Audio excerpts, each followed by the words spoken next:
ESPN just got caught in the biggest cover-up in sports media history, and the numbers they've been hiding will shock you. After months of selective reporting and mysteriously delayed data drops, the network finally came clean about what really happened when Caitlin Clark left the WNBA Finals. And folks, it's worse than anyone imagined.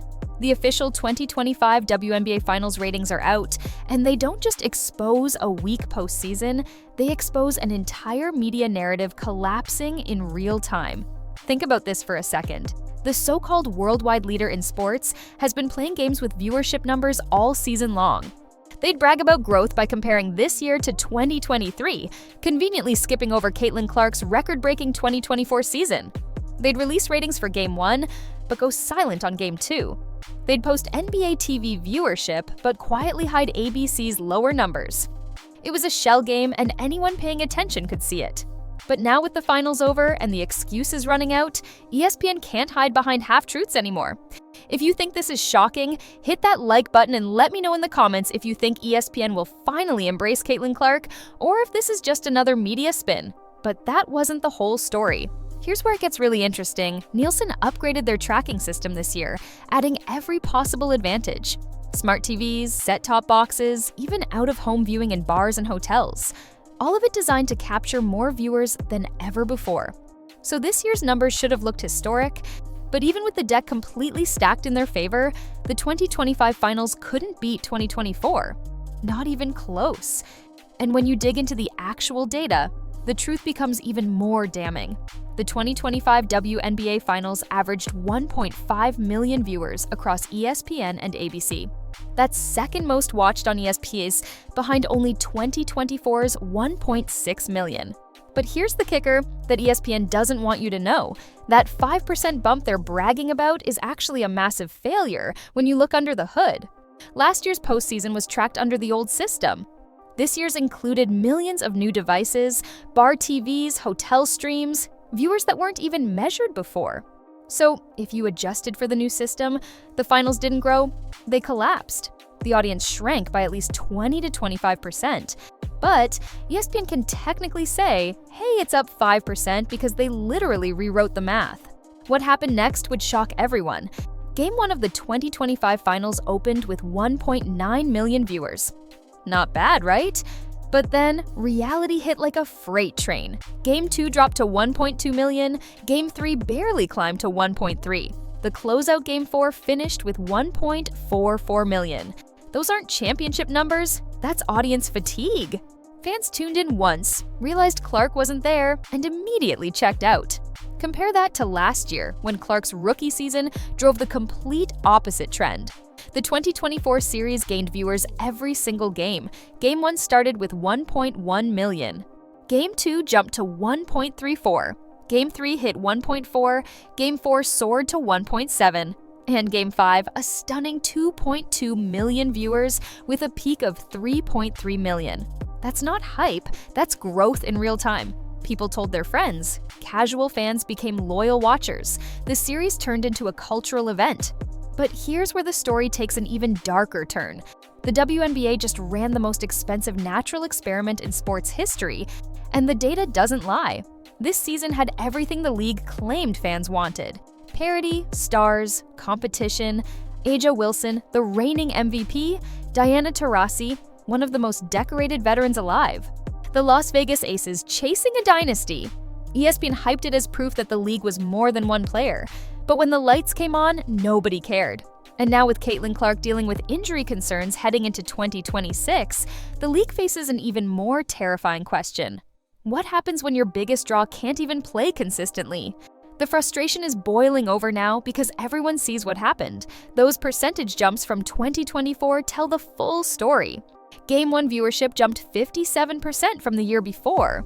Game 2 doubled. Games 3 and 4 were up more than 100%. Game 5 soared 142%. That's not a trend. That's a revolution. One player drove the kind of growth the WNBA had been chasing for 20 years. That is what the Caitlin Clark effect looks like. Gotta be honest, that's what a lot of new eyeballs looks like. And we can all sit here and agree that at the bare minimum, 1 million people that saw a piece of last year's finals didn't see a single piece of this year's finals. Can we agree on that? Cool. Cool. Great. Crazy work. What makes this even more shocking is how ESPN and the WNBA spent all season trying to prove Clark wasn't the reason for their success. And the finals just proved the exact opposite. They wanted to show the hype was sustainable, that new fans had fallen in love with the league itself.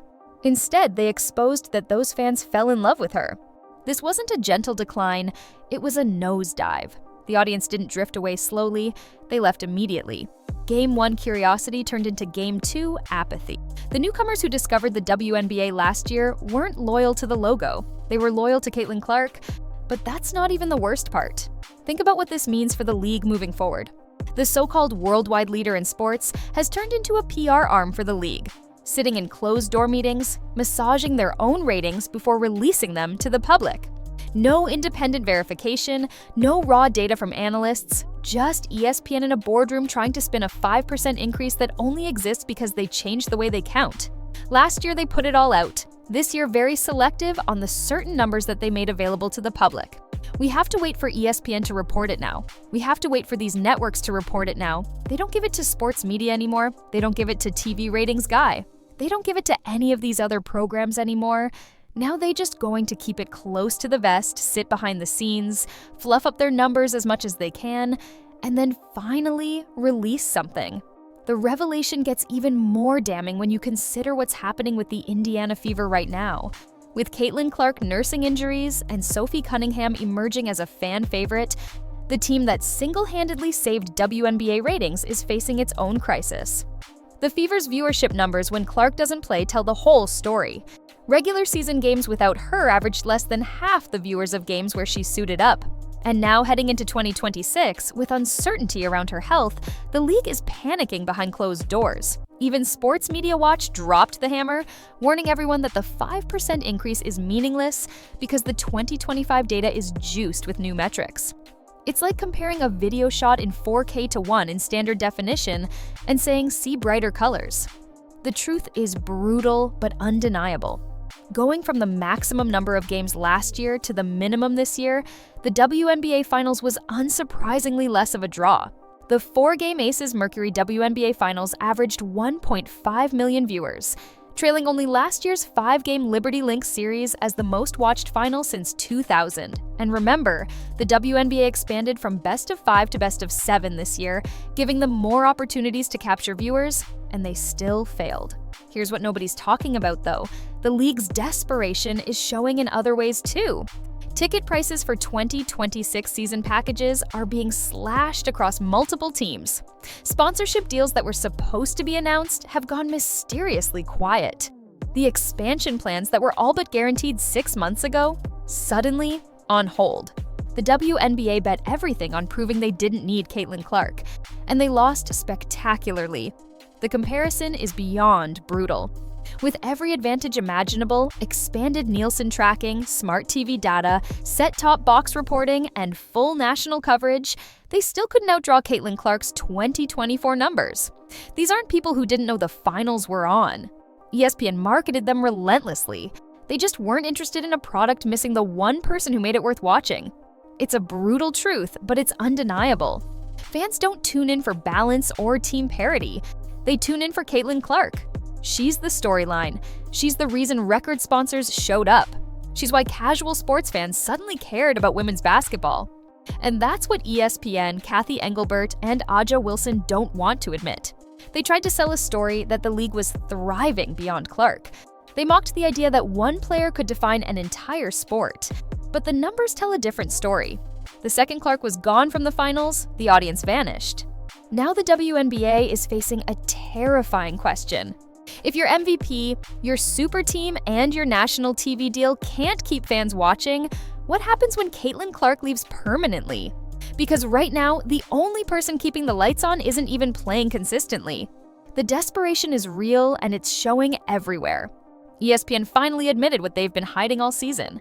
After months of selective reporting, cherry-picked stats, and mysteriously delayed data drops, they had no choice but to come clean.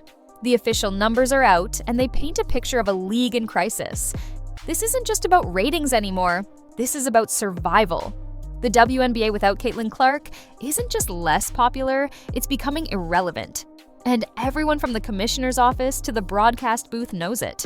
If you think ESPN and the WNBA learned their lesson from this disaster, make sure to subscribe and hit the notification bell, because what's coming next in 2026 might be even more shocking.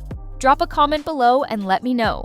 Do you think the league will finally embrace Caitlin Clark as their biggest star, or will they keep trying to pretend she's just another player? Because based on these numbers, that strategy isn't just failing, it's destroying everything they've built.